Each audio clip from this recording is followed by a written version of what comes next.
Focus on your breath. Join your palm and one time Om chanting, then Patanjali Yoga Mantra. Om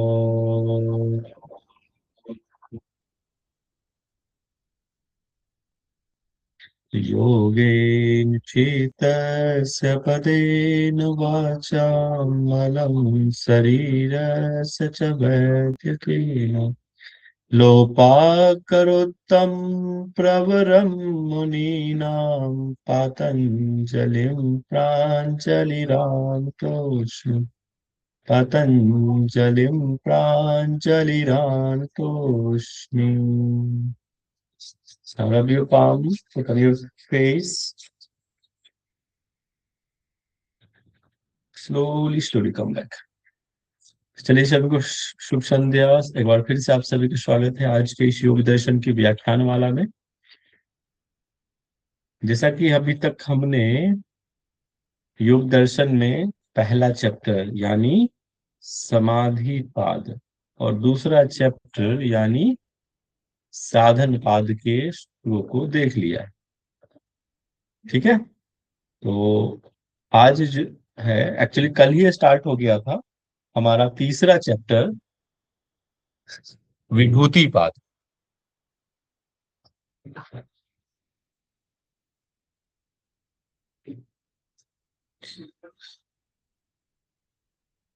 ठीक है. फिर आज जो है कल का लेक्चर रिपीट हम करेंगे आज से ही. अगर कल आपको नहीं समझ में आया तो आज आपको समझ में आ जाएगा रिवीजन. ठीक है. चलिए.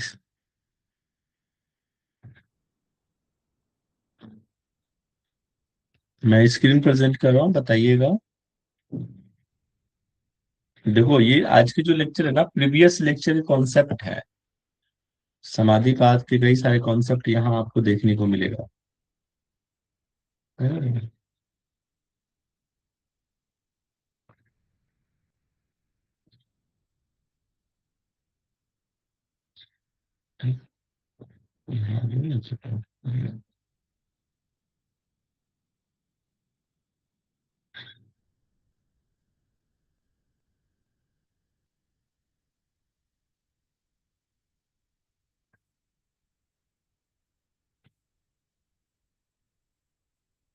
तो आज जो है थर्ड चैप्टर में देखो विभूति पाद में यहाँ पे जैसे कि अष्टांग योग का अंतरंग साधन की बात इस चैप्टर में करी गई है विभूति पाद में.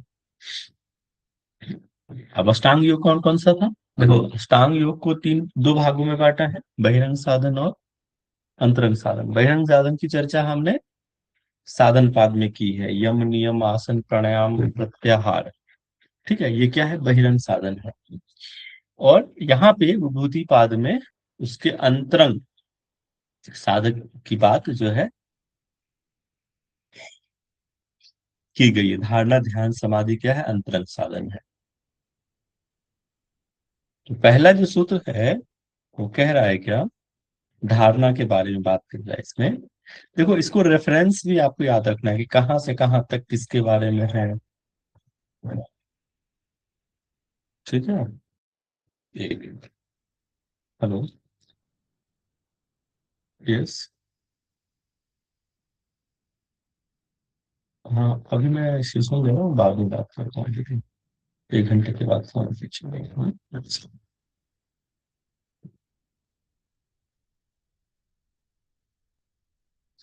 तो कहाँ पे थे, तो धारणा के बारे में. तो रेफरेंस भी आपको याद रखना है.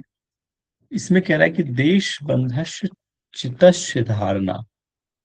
कि देखो धारणा क्या है, एकाग्रता है, कहीं पे किसी चीज को धारण करना. जैसे कि जैसे हमने कोई भी, ये धारणा एक प्रकार का विचार भी हो सकता है, स्थूल भी हो सकता है, सूक्ष्म भी हो सकता है समझे. तो धारण करने का मतलब किसी भी विचार को भी आप अपने अंदर धारण कर सकते हैं. चाहे कोई, बहुत लोग मंत्रों को धारण करते हैं ना, मंत्रों की चैंटिंग लगातार करते करते करते रहते हैं, वो भी एक प्रकार का धारणा ही. किसी मूर्ति को देखना, बार बार उसको देखते रहना, देखते रहना, देखते रहना, है ना, तो वो भी धारणा के अंतर्गत आता है। और यही धारणा जब परिपक्व हो जाता है तो वो ध्यान में कन्वर्ट हो जाता है।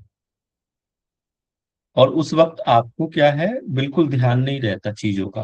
आप मूवी देखते हो, हमने बताया था कल, मूवी देखते हो कैसे 3 घंटे बीत जाते हैं, आपको पता नहीं चलता समय का, क्योंकि ध्यान ही नहीं हट जाता है उस वक्त।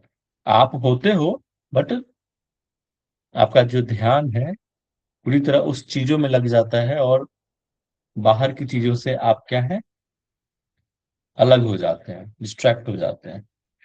यहाँ पे धारणा में कह रहा है कि देश बंधन चित्त से अपने चित्त को, चाहे बाहर की चीजों में, चाहे आंतरिक चीजें में, एक जगह ठहराना, वही धारणा कहलाता है। कहीं भी हो सकता है बाहर की चीज, आंतरिक चीज का मतलब, अगर बाहर आप किसी मूर्ति को देखते हैं, या सूरज को देख रहे हैं, चंद्रमा को देख रहे हैं, या फिर आंतरिक से मतलब है आपके अपने शरीर भीतर, जैसे कि जो है चक्र है, नाभि चक्र भी कहा है, नाभि चक्र हो या हृदय कमल हो, कहीं भीतर अपने शरीर के आंतरिक चीजों का भी आप धारणा कर सकते हैं। यही कहलाता है धारणा, इसमें कुछ विशेष नहीं है। ये एक प्रकार का कंसंट्रेशन है, एकाग्रता है, एक जगह पे टिकने के लिए। और यही धारणा जब परिपक्व होता है तो वो ध्यान में परिणत हो जाता है। जैसे हमने बताया था कभी कि एक कढ़ाई में अगर आप तेल गिराते हो तो एक तार रूप में गिरते रहे, बिना टूटे, उसमें विच्छेद हुए, टूटे हुए, लगातार एक, वही क्या कहलाता है, ध्यान। तत्र प्रत्येक तानता ध्यानम, कि जहां चित्त लगाया जा रहा है उसमें क्या होता है, एक तार हो जाना, लयबद्ध हो जाना, वो ध्यान कहलाता है। और ये कब होता है, ये अवस्था है। ध्यान क्या है, ऐसा कुछ लगाया नहीं जाता, अपने आप ये हो जाता है। धारणा जब परिपक्व होता है तो अपने आप ध्यान में परिणत हो जाता है, और यही ध्यान आगे समाधि में परिणत हो जाता है। जब ध्यान परिपक्व होता है तो वो समाधि में बदल जाता है, ऐसा है। इसके आगे हम पढ़ेंगे धीरे धीरे, और इसका विस्तृत चर्चा है।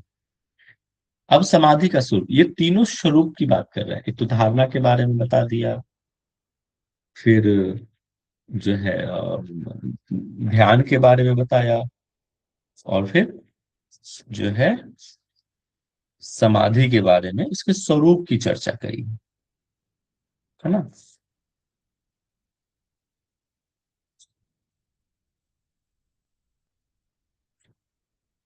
ठीक है। अब यहाँ पे समाधि के में बता रहा है कि तदेवार्थ मात्र निर्भाषम स्वरूप शून्यमेव समाधि। अब ये जो समाधि की बात कर रहे हैं, एक्चुअली ये संप्रज्ञात समाधि की बात है। संप्रज्ञात में भी क्या, देखो हमने आपको पहले चैप्टर में बताया था 2 प्रकार की समाधि। आप थोड़ा सा फ्लैशबैक जाइए। सबीज समाधि, निर्बीज समाधि, राइट। सबीज समाधि के 2 प्रकार, संप्रज्ञात और संप्रज्ञात। फिर संप्रज्ञात के भी 4 भागों में बांटा उन्होंने, वितर्क, विचार, आनंद, स्मिता। फिर विचार को भी 2 भागों में बांटा, सवितर्क, निर्वितर्क। और विचार को भी 2 भागों में बांटा, वितर्क को 2 भागों में बांटा, सवितर्क, निर्वितर्क। विचार को 2 भागों में बांटा, सविचार, निर्विचार। ठीक है। जो सवितर्क है उसमें क्या है कि प्रत्यय की, उसमें जो चीज की हम धारणा कर रहे हैं, है ना, उसमें शब्द, अर्थ और ज्ञान समाहित होता है ना, समझ में। ये बात हमने ऑलरेडी डिस्कस करी भी है। और जिसमें सिर्फ अर्थ मात्र बच जाए वो क्या है, निर्वितर्क है। ये था वितर्क की बात हम कर रहे हैं। यहाँ पे वही चीज कह रहा है कि तदेवार्थ मात्र निर्भाषम स्वरूप शून्य भी, इस स्वरूप उसका शून्य हो जाता है, बट अर्थ मात्र रहता है। अर्थात ये कौन सी समाधि की बात कर रहा है?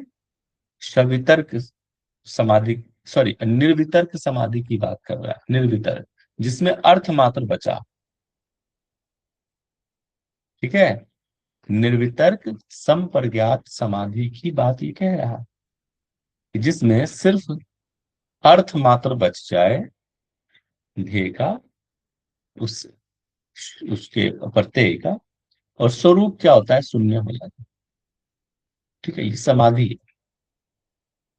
अब यही समाधि धीरे धीरे क्या होता है, आगे जब बढ़ते जाओगे ना, हमने आपको बताया था ना कि वितर्क, सॉरी, जो संप्रज्ञात है, वो धीरे धीरे साधना के क्रम में धीरे धीरे संप्रज्ञात बदल जाता है असंप्रज्ञात में, और असंप्रज्ञात बदल जाता है निर्बीज समाधि में।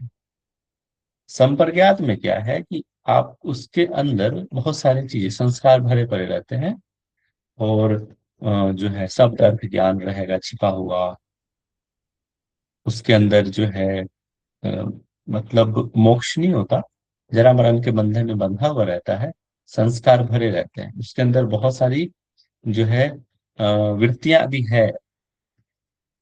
ठीक है, समाप्त नहीं हुआ है। और धीरे धीरे जब वो धीरे धीरे सूक्ष्म होता जाएगा, सूक्ष्म होता जाएगा, तो वही संपर्क्यात जो है असंपर्क्यात में बदल जाता है, और वही असंपर्क्यात धीरे धीरे निर्बीज में। एक और चीज उसे, जैसे हमने संप्रज्ञात ऐसा समझिए कि हमने शिव जी की मूर्ति की ध्यान किया है, मूर्ति स्थूल रूप है वो। अब धीरे धीरे जब साधना और तीव्र होती है, तो उस जो स्थूल चीजें थी, वो अब उसकी आवश्यकता ना होकर हमें सूक्ष्म चीज पे आ गए। ठीक है, तो वो क्या कहलाया, असंप्रज्ञात। अब धीरे धीरे वो भी सूक्ष्म चीज जो है समाप्त कर ले, जो भी चीज की हमने कहा था कि वो क्या कहलाया, अब निर्बीज, कुछ भी चीज नहीं है अब बचा हुआ। इस तरह से भी समझ सकते हैं। आगे इसकी जो है व्याख्या और भी डिटेल में है। यहां तक समझ में आया?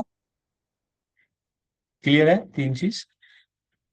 आगे, और तीनों को ही, तीनों ही, तीन कौन से, धारणा, ध्यान और समाधि को एक रूप में संयम कहा है। क्या कह रहा है, त्रयमेक एकत्र, त्रयम एकत्र संयम, एक रूप में तीनों को एक साथ संयम कहा है। ठीक है, और यही तीनों को, जो संयम की जो सिद्धि का फल बता रहे हैं, वो क्या है, तज्ज्ञात प्रज्ञालोक। याद है जब हमने कहा था आपको, जब समाधि की सिद्धि होती है, वो कब होती है, तो धीरे धीरे उसके अंदर विवेक ज्ञान आता है, विवेक ख्याति। वो जो धर्ममेध समाधि जब होता है, धर्ममेध सब समाधि होता है, तो क्या होता है, विवेक ख्याति जब आता है, तो अध्यात्म प्रसाद पढ़े थे ना अपन वहां पे, ऋतंभरा प्रज्ञा जागृत होता है, एक बुद्धि आती है, विवेक ज्ञान आता है। वैसे ये संयम की जो सिद्धि की बात कर रहे हैं कि उसको जीत लेने से, किसको जीत लेने से, संयम को, मतलब धारणा, ध्यान, समाधि को जीत लेने से एक बुद्धि का प्रकाश उत्पन्न होता है साधक के मन में, अंदर से। उसको कहते हैं प्रज्ञा लोग। प्रज्ञा का मतलब होता है बुद्धि। ठीक है, बुद्धि का प्रकाश जो उत्पन्न होता है, मतलब विवेक ज्ञान उत्पन्न होता है। इसका लाभ हो गया, याद रखिएगा, संयम का ये फल है। ठीक है, प्रज्ञा लोक का उत्पन्न होना। अब कह रहा है कि देखो, एक तो हमने संयम की बात करी कि धारणा, ध्यान, समाधि संयम है, फिर उसके फल की बात करी कि प्रज्ञा लोक उत्पन्न। अब कह रहा है कि इसकी विधि कैसे, इसको हम प्रयोग करें। आप कुछ भी खरीदते हो, गैजेट खरीदते हो, तो उसमें मैनुअल्स रहता है ना, कैसे इसको प्रयोग करना है।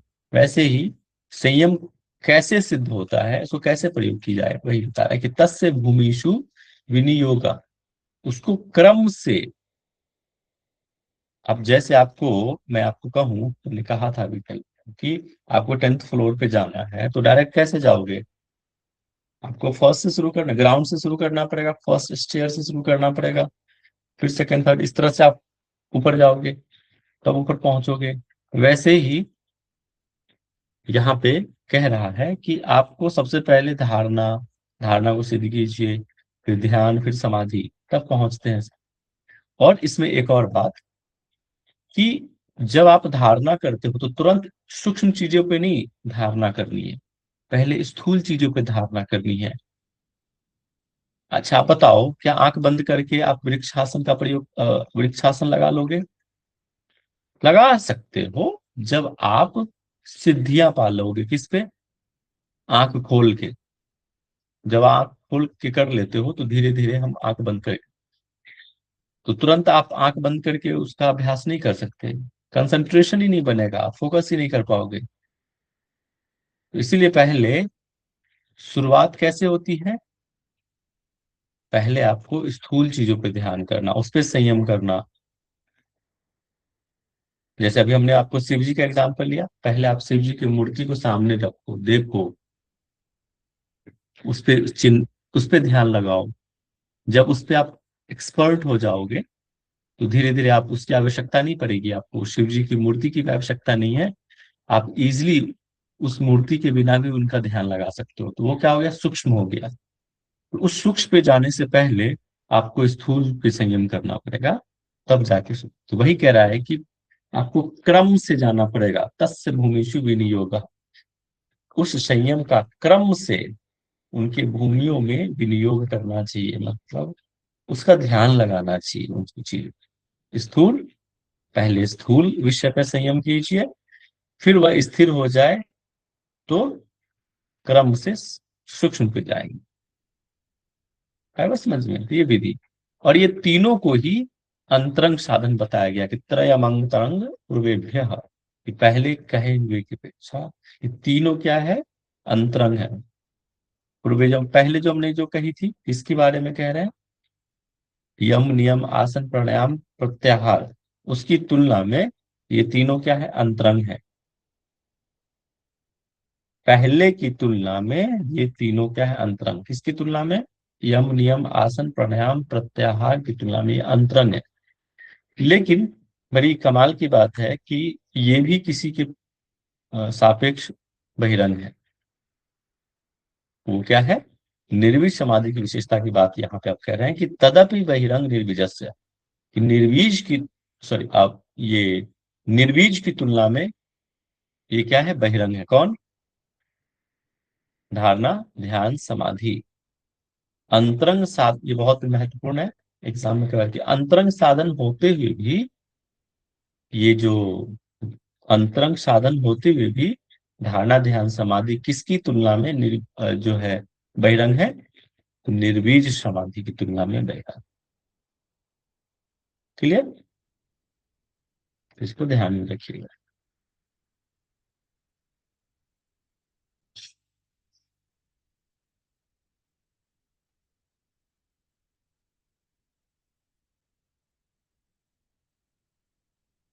देखो यहाँ पे थोड़ा सा एक्सप्लेन है, इस पे बताया तो पर वैराग्य की दृढ़ता से जब समाधि प्रज्ञा के संस्कारों का निरोध हो जाता है तब निर्विष समाधि की सिद्धि होती है। अतः धारणा, ध्यान, समाधि भी उसके अंतरंग साधन नहीं हो सकते, क्योंकि इसमें सब प्रकार की वृत्तियों का अभाव किया जाता है। किसी, अच्छा आपको याद है हमने वैराग्य में दो प्रकार के वैराग्य की बात करी थी, पर वैराग्य और अपर वैराग्य। किसी को याद है क्या है पर वैराग्य और अपर वैराग्य? Anyone?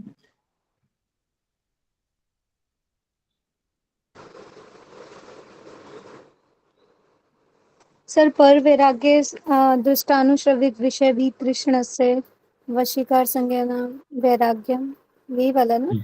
अपर वैराग्य तत्परम पुरुष ख्याते हाँ ठीक। तो क्या आप मुझे एकदम सरल भाषा में समझाइए कि क्या है पर वैराग्य और क्या है अपर वैराग्य? सर पर वैराग्य में आपका सतु सर, वो दृष्टानुश्रविक जो वो देखता है और सुनता है, उन उन पे दृष्टानुश्रविक विषय, उन विषयों पर वीत वीत तृष्णा से, यानी उसमें भी उनकी रुचि, जो सुनता है उसमें भी उनकी रुचि नहीं होती है, मतलब उसको वशीकार संज्ञा नाम वैराग्य, उन उसमें भी उसमें भी उसको वैराग्य होता है, जो सुनी सुनाई बातें उन पे भी उससे भी उसको वैराग्य हो जाता है।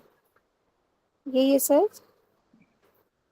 सर इसको सरल भाषा में समझाइए। हम देखो, ये तो आप बड़ा टेक्निकल भाषा बोल दिए। मुझे सर, सरल भाषा में समझा दीजिए एक्चुअली क्या है। इस अवस्था में जो व्यक्ति है उसे किसी भी चीज से लगाव नहीं होता, ना वो बाहरी चीज है ना अंदर किसमें के सुखों में। किसमें किस वैराग्य की बात कर रहे हैं आप? पर वैराग्य। ठीक है। और अपर? सर अपर वैराग्य में सर आप वृत्तियां रहती हैं, और पर वैराग्य में वो उसके अंदर वृत्तियां भी नहीं रहती है, वो निर्बीज अवस्था में पहुंच जाता है। सर, आपने एक एग्जांपल दिया था उसमें कि पर वैराग्य मतलब कोई साधना के लिए जाता है तो कुछ लोग लौट के आ जाते हैं, कुछ लोग नहीं आते, वो सर इसी में था। क्या था भाई, तो सुनना चाहूँ क्या था वो सर सरल भाषा में सुनो। लौटने की संभावना नहीं रहती है, और जो अपर वैराग्य रहता है अपर ना, वैराग्य में संभावना होती है लौटने की। हम्म जो सिंपल से सरल भाषा ये जानना था मुझे कि आप देखो, ये तो किताबी भाषा ठीक है। पर वैराग्य क्या है? वैराग्य जो अवस्था है, वैराग्य सबसे उच्च अवस्था पैर वैराग्य है। मतलब उस वक्त उसको किस दुनिया के किसी भी चीजों में मोह नहीं रहता। Fully detachment. समझ रहे हो? वो वापस आ ही नहीं सकता, वो कभी भी किसी भी मोह में नहीं फंसेगा वो। ये होता है पर उच्चतम अवस्था है ये। और अपर वैराग्य क्या है? वो निम्नतर अवस्था है। हो सकता है कुछ ऐसा इंसिडेंट हो तो वो वापस उस पुराने जो है अवस्था में आ सकता है। ने दिया था कि अगर कोई व्यक्ति शादी नहीं करता है तो कैसी परिस्थिति आए वो वापस नहीं आएगा, तो पर वैरा एक ऐसी स्थिति आए, घर का कंडीशन देखे, तो वापस से वो सन्यासी गृहस्थ जीवन में आ सकता है। वो क्या है? अपर वैराग्य। क्लियर?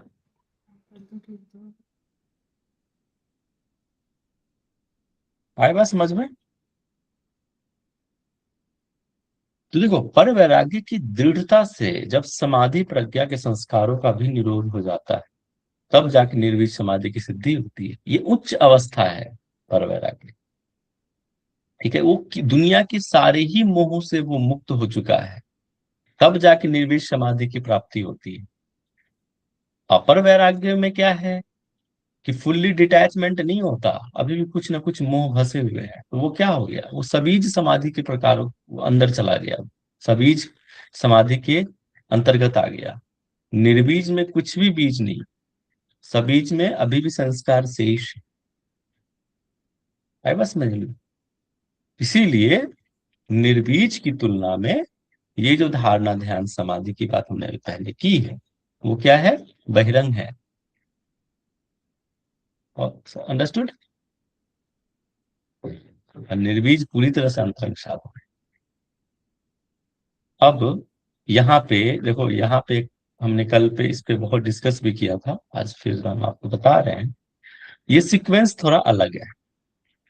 यहाँ पे तीन प्रकार के परिणामों की, समाधि के तीन प्रकार के परिणामों की बात करी है। और ये परिणाम वो किस पे निर्भर है? गुणों के कार्य पर निर्भर करता है। चित्त जो गुण है, जो सत्वरजतम की बात कर रहे हैं, उनके आधार पे ये डिसाइड हो रहा है कि परिणाम समाधि के क्या होगा। तो पहला जो परिणाम है वो समाधि परिणाम में खुद है। दूसरा क्या है? एकाग्र परिणाम। तीसरा क्या है? निरोध परिणाम। जो समाधि परिणाम है, उस वक्त जो है गुणों में बहुत चंचलता रहती है।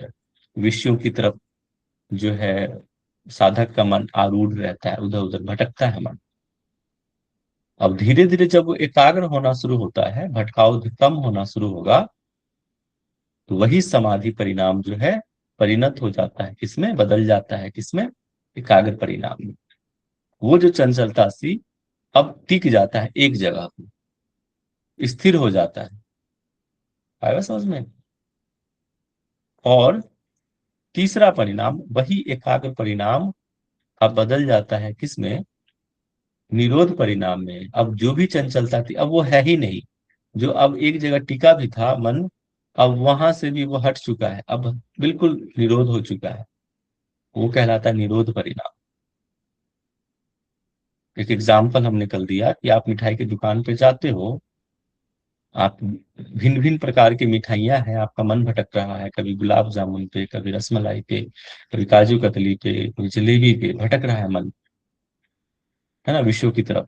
अब धीरे धीरे वो क्या है, विषय शांत होना शुरू हो जाएगा कि अब भटकाव शांत हो रहा है, अब एक जगह मन टिक रहा है कि अब हमें गुलाब जामुन खानी है। तो वही समाधि परिणाम अब बदल जाता है एकाग्रता में, कि अब सिर्फ गुलाब जामुन पे मन टिका हुआ है। अब धीरे धीरे वो भी एकाग्र परिणाम कुछ समय के बाद उस गुलाब जामुन से भी मन हट जाएगा, अब उसकी भी आवश्यकता नहीं है। वो क्या हो गया, निरोध हो गया, समाप्त हो गए। जो विषय थे अब वो भी समाप्त हो गए, भटकाव समाप्त, कुछ भी नहीं। ठीक है, आई बात समझ में, ये तीन चीजें। तो पहले हम इसको निरोध परिणाम को हम अंतिम में देखेंगे। पहले जो सूत्र है इसके आगे समाधि परिणाम, इसके बारे में जानते हैं, फिर एकाग्र परिणाम के बारे में जानेंगे, फिर निरोध परिणाम के बारे में। क्लियर? तो देखो यहाँ पे कह रहा है अब क्या, कि देखो संप्रज्ञात समाधि में चित्त का जैसा परिणाम होता है उसका, ये क्या है एक्चुअली, संप्रज्ञात समाधि की बात कर रहे हैं। यही संप्रज्ञात समाधि धीरे धीरे जो है जब एकाग्रता की तरफ बढ़ता है तो असंप्रज्ञात समाधि की तरफ बढ़ गया। अब वही असंप्रज्ञात समाधि जब निरोध परिणाम में आता है तो वही क्या कहलाता है, निर्बीज समाधि। ठीक है, चलिए आगे आते हैं। स्वार्थ तैकिका सर्वार्थ तैकाग्रतयो क्षयोदयो चित्तस्य समाधि परि, कि सब प्रकार के विषयों का चिंतन का जो क्षय हो जाता है या कमजोर हो जाना, एक है एक विषय पर चिंतन करने वाली एकाग्रता, मतलब एक जगह पे टिक जाए, वही कहलाता है क्या, समाधि परिणाम। ये कब होता है, हमने कल इसकी भी एक बात कही थी कि कई, अभी देखो बहुत सारे वेब चल रहा है, है ना विषय, अब ये कमजोर होके धीरे धीरे धीरे धीरे स्थिर हो रहा है। तो ये जब स्थिरता से पहले और हलचल के जस्ट एंड में वो जो अवस्था कहलाता है, दिस इज द समाधि परिणाम। Got it? एकाग्रता से जस्ट पहले और समाधि के जस्ट एंड में जो अवस्था जो घटित होती है उस समय, उस वक्त क्या होता है, जो विषय थे क्या हो रहा है, क्षय हो रहा है, एक जगह पे टिक रहा है, मतलब वहां पे एकाग्रता अवस्था का उदय हो रहा है। यहां से तो उदय हो रहा है ना एकाग्र अवस्था, तो ये क्या कहलाया, समाधि। अब इसी के आगे, सॉरी आगे चला गया, एकाग्रता जो परिणाम है, अब यहां से देखो ये जो हलचलें आ रही थी, ये शांत होके एकाग्रता में आ गया, और धीरे धीरे ये क्या हो गया, शांत हो गया धीरे धीरे। अब यहाँ कुछ भी से नहीं है, खाली जगह। तो ये जो अवस्था थी एकाग्रता के एंड में और निरोध से जस्ट पहले, ये जो पॉइंट था वो कहलाता एकाग्रता। ततः पुनः शांतो दितो तुल्य प्रत्ययो चित्तस्य एकाग्रता परिणाम। उसके बाद फिर जब शांत होने वाली, शांत और और उदय होने वाली दोनों ही वृत्तियां एक सी हो जाए, तब उस चित्त का एकाग्रता परिणाम कहलाता है। सरल भाषा में कि ये जो हलचलें थी, विषयों भटक रहा था मन, शांत हो गया, एक जगह टिक गया, और यहाँ पे जब टिका है वो भी जब शांत हो जाए बुरी तरह से, विषय समाप्त होने लग जाए, तो ये क्या कहलाता है, एकाग्रता परिणाम, और उदय होता है किसका, निरोध परिणाम। अब हम सीधे पहले वाले सूत्र पे आएंगे यहाँ।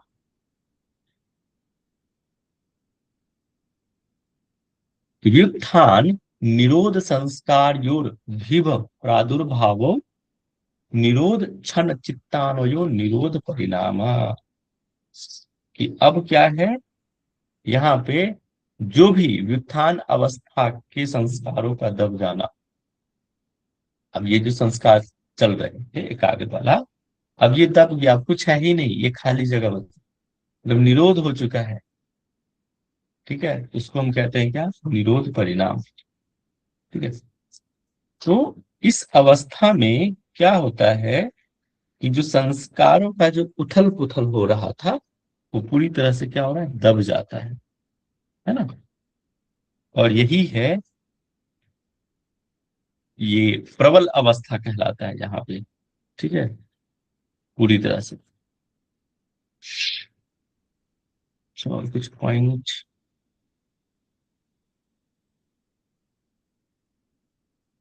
ठीक है, तो ये है निरोध। अब यहाँ पे क्या होता है, इसका फल की बात कर रहे हैं। इस वक्त जो है साधक की स्थिति कैसी होगी, इसके बाद क्या होता है, बता रहे तस्य प्रशांत वाहिता संस्कारा। उस वक्त प्रशांत का मतलब क्या हो रहा है, प्रशांत का मतलब कि बिल्कुल उथल पुथल नहीं है, कि चित्त में किसी भी प्रकार का उथल पुथल नहीं है ना। सर प्रशांत, बिल्कुल स्थिर। सर व्युत्थान मतलब क्या सर? व्युत्थान मतलब क्या? व्युत्थान का मतलब होता है, जैसे ज्वार भाटा हो रहा है ना, ऊपर हाँ उठना, फिर दबना, फिर, तो वो जो उठ रहा था ऊपर, वो क्या हो चुका है, दब गया है। क्या लिखा हुआ है देखो, व्युत्थान निरोध संस्कारों, कि जो व्युत्थान अवस्था था, मतलब जो संस्कार थे, वो अब दब चुका है। ये व्युत्थान का मतलब, ये देखो ऊपर उठा, ये व्युत्थान है। अब ये जो ऊपर उठा हुआ था, ये नीचे अब दब चुका है। ठीक है, अब जो संस्कार आ रहे थे वो नहीं रहे, समाप्त हो चुका है, दब चुका है। आया समझ में?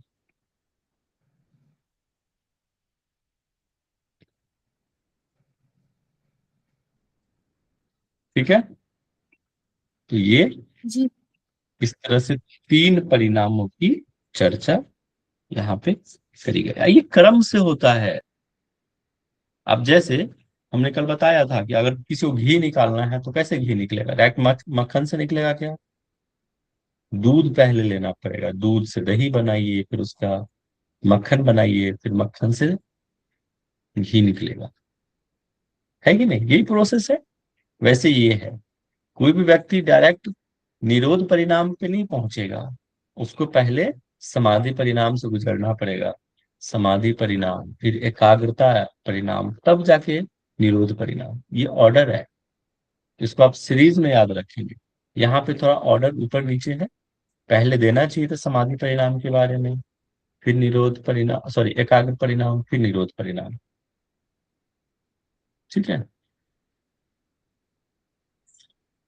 क्लियर हुआ?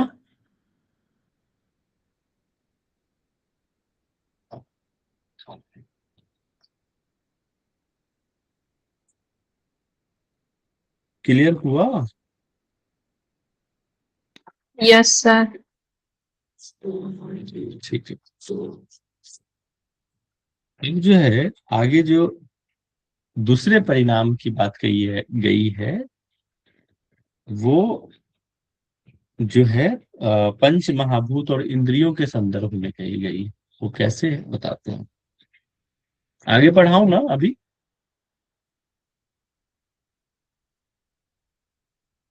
जी आगे सर। बढ़ाऊं क्या? ठीक है, कह रहा है कि एतेन भूतेन्द्रियेषु धर्म लक्षण अवस्था परिणाम व्याख्याता। स्टार कर लेना, very very important, very conceptual है। देखो, उपयुक्त परिणामों के नाम बतलाते हुए इनके उदाहरण से अन्य समस्त वस्तुओं के होने वाली परिणामों की व्याख्या करें। अब देखो थोड़ा सा एग्जाम्पल समझेंगे यहाँ पे। वो तो हमने पहले व्याख्या करी है कि उसके चित्त के परिणामों की हमने ऑलरेडी बात कर चुके हैं ऊपर, और इसी से यहाँ पे जो है पंच महाभूत और इंद्रियों में होने वाले धर्म लक्षण और अवस्था परिणामों की बात अब हम करेंगे। क्या कह रहा है कि यहाँ पे एतेन भूतेन्द्रियेषु धर्म लक्षण अवस्था परिणामा व्याख्याता। 3 प्रकार की धर्म लक्षण अवस्था, हाँ 3 प्रकार के परिणामों की बात है यहाँ पे। धर्म लक्षण अवस्था परिणाम, इसको आप लिख लीजिएगा साइड में, आप पेज नोटबुक रखिए साथ में, कि धर्म परिणाम कैसे है, किसको कहते हैं, फिर जो है लक्षण परिणाम किसको कहते हैं, और अवस्था परिणाम। ये जो धर्म परिणाम है इसी को आप गुण से समझेंगे, गुण। और लक्षण जो है ये है अवस्था, और ये धर्म लक्षण,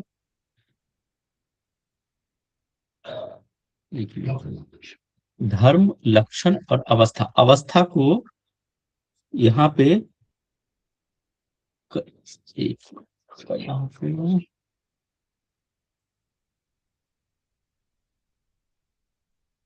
क्रम से देना चाहिए, क्रम से। अवस्था को कर्म से समझा गया, स्वभाव। देखो ये जो धर्म है वो क्या है, गुण है। ये जो लक्षण है वो क्या है, स्वभाव है। तो आप लिख लेना, थोड़ा सा फिर से बता दे रहा हूं मैं, आ जाएगा समझ में, थोड़ा सा पेशेंस रखिए। धर्म को गुण से समझते हैं, लक्षण को स्वभाव से समझते हैं, स्वभाव, और अवस्था को कर्म से समझते हैं। ठीक है। अब ये जो धर्म स्वभाव और कर्म की बात है वो किसके संदर्भ में है, पंच महाभूत और इंद्रियों के संदर्भ में। उसके अनुसार ये बदलते रहता है।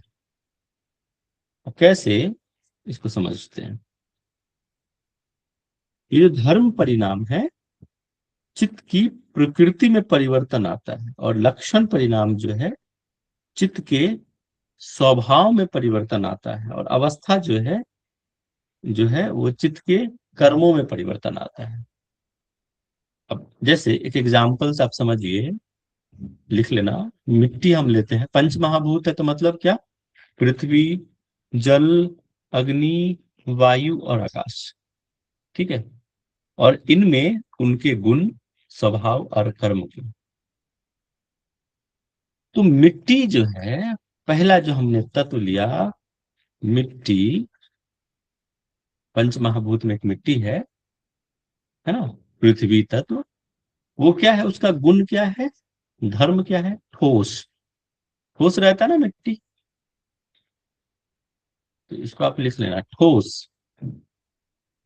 और उसका लक्षण क्या है, स्वभाव क्या है मिट्टी का, वो मकान बना सकता है, ईंटें बना सकता है ना, घर बना सकता है, मिट्टी के ईंटें बन सकती हैं। मतलब उसके स्वभाव में परिवर्तन हो रहा है ना, लक्षण। तो मिट्टी का जो लक्षण है वो स्वभाव है कि मिट्टी से हम घड़ा बना सकते हैं, ईंटें बना सकते हैं, मकान बना सकते हैं। और क्या, अवस्था क्या है, अवस्था ये 3 चीजों में बदलती है। कैसे, भूत, वर्तमान और भविष्य। अब जैसे मिट्टी से हमने घड़ा बनाया, तो वो जो घड़ा था वो उसका वर्तमान स्वरूप है, लेकिन भूत स्वरूप क्या था, मिट्टी था। और फिर भविष्य में क्या होगा उसका, मिट्टी को अब तोड़ दो तो वापस से क्या होगा, मिट्टी बन जाएगा। अवस्थाओं में क्या हो रहा है, परिवर्तन हो रहा है, उसके कर्मों में परिवर्तन हो रहा है। मिट्टी से आपने घड़ा बनाया, ईंटें बनाई, और फिर वापस से वो अपने मूल में आ गया। तो भूत, वर्तमान और भविष्य में ये जो पंच महाभूत है बदलते रहते हैं। अब जैसे मिट्टी का भी हमने एग्जाम्पल लिया, आप कहोगे कि सर दूसरा एग्जाम्पल दो आप मुझे, दूसरे महाभूत का। तो जल लेते हैं, आएगा समझ में। जल, जल का जो गुण है वो क्या है, धर्म क्या है, तरल है ना, तरल। शीतलता। अब उसका जो स्वभाव है या लक्षण क्या है, वो उस जल से बर्फ बन सकता है, भाप बन सकता है कि नहीं?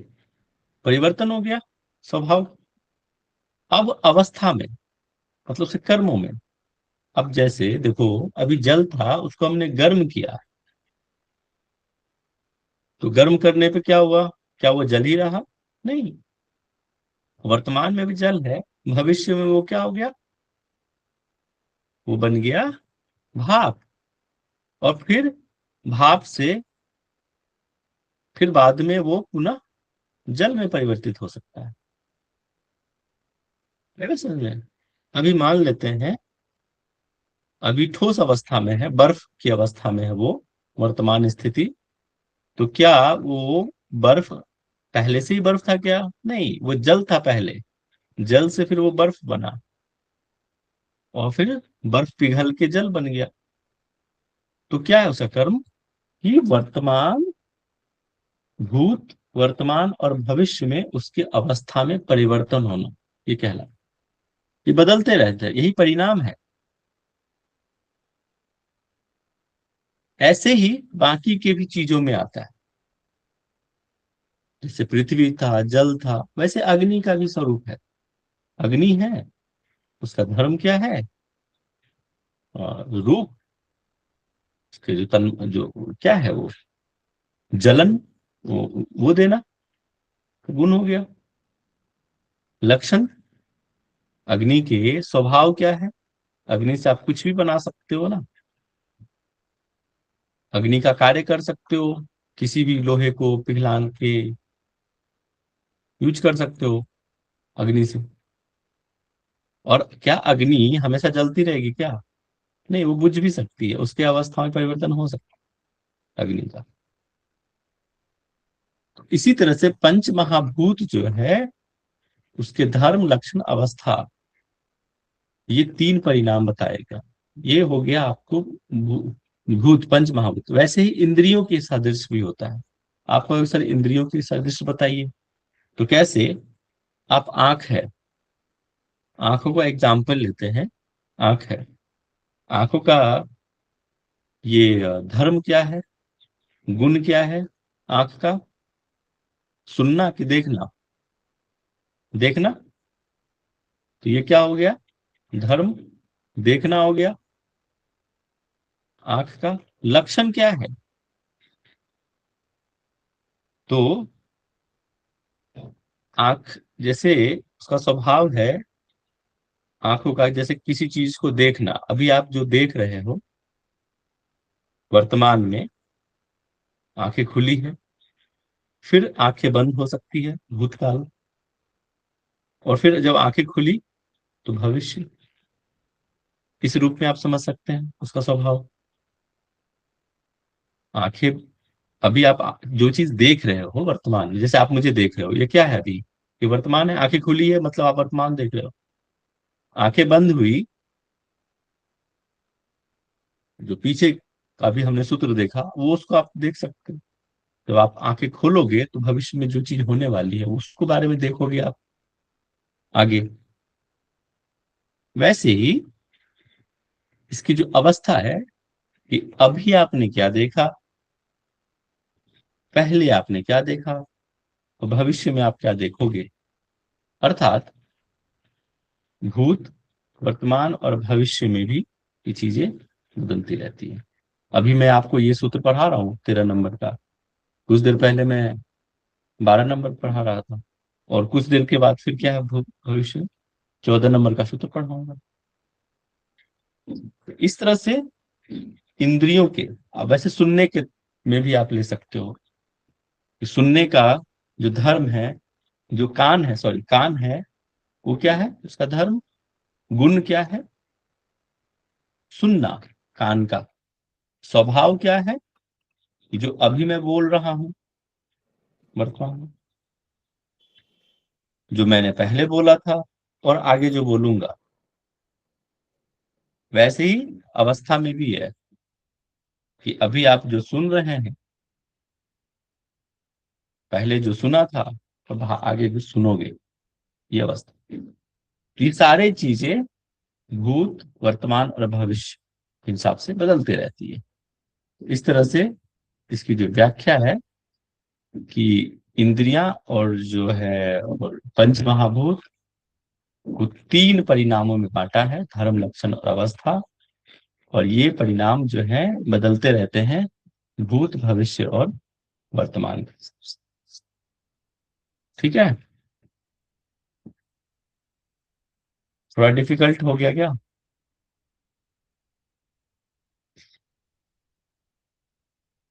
अब इसको पढ़ोगे समझ में आ जाएगा, ऐसा नहीं है। नहीं आया तो कोई बात नहीं। देखो, ये जो हमने बताया इसको हमने बड़ा सरल भाषा में आपको समझाने का प्रयास किया है। यहाँ पे देखो, एक बार तो देखते हैं इसमें कैसे दिया गया है। लक्षण परिणाम या परिणामी धर्म के परिणाम के साथ होता रहता है। लक्षण परिणाम में धर्म होता है, वर्तमान धर्म का लुप्त हो जाना, अतीत, देखो वही बातें हैं। हमने आपको सरल भाषा में समझाया, इसमें थोड़ा सा जो है किताबी लैंग्वेज में थोड़ा डिफिकल्ट है, थोड़ा सा समझने में।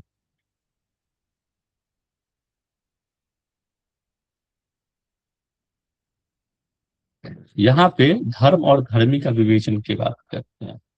उसके सर तो धर्म और धर्मी क्या है, जैसे कि धर्मी होता है मूल तत्व, मूल तत्व को हम धर्मी कहते हैं। जैसे पृथ्वी, जल, अग्नि, ये सब क्या मूल तत्व है। लेकिन वही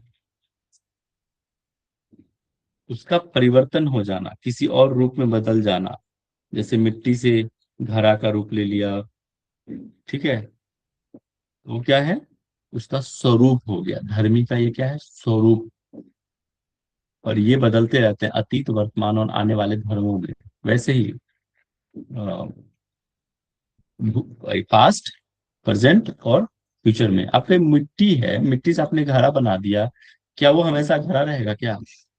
धीरे धीरे क्या होगा, वो टूटेगा और फिर वही घड़ा वापस से मिट्टी में बदल जाएगा, मूल रूप में आ जाएगा। ठीक है, तो इसको समझाऊं कि अभी रहने दूं? सर रहने दीजिए। क्या रुक जाऊं?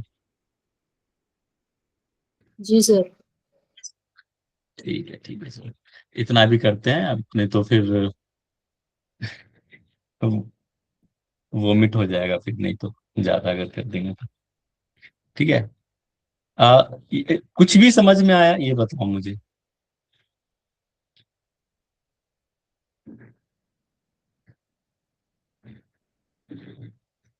ये जो है नेक्स्ट में, वो धर्मी का स्वरूप। धर्मी मतलब होता है जो मूल तत्व है उसके स्वरूप की बात है, और वो बदलते रहता है ना। मिट्टी ये हमेशा मिट्टी, मिट्टी है, मिट्टी से फिर घड़ा बनाओ, घड़ा हमेशा नहीं रहेगा, वापस अपने मूल तत्व में आ जाएगा।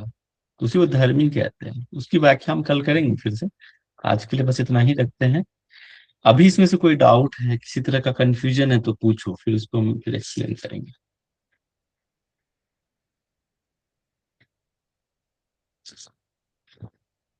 कुछ कुछ चीजें रटनी पड़ती है, तो आप कुछ चीजें जब आप कुछ समय के लिए आप रट लीजिए, है ना।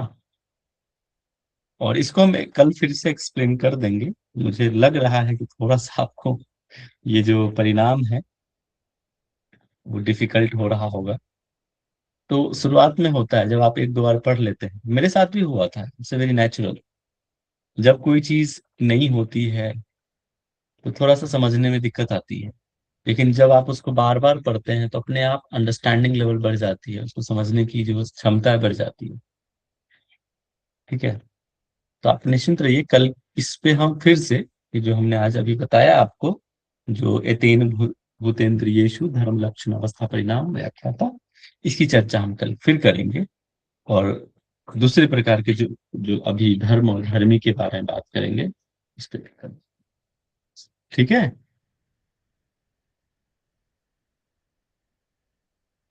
Any doubt, any confusion? नहीं? अंशिका बिष्ट जी, आपका फर्स्ट लेक्चर है क्या? Yes sir. तो आया समझ में? Yes sir. थोड़ा डिफिकल्ट? बहुत बढ़िया। तो पूछूं आप लोगों से, आज के जो हमने पढ़ाया आज के सूत्रों से कुछ पूछें?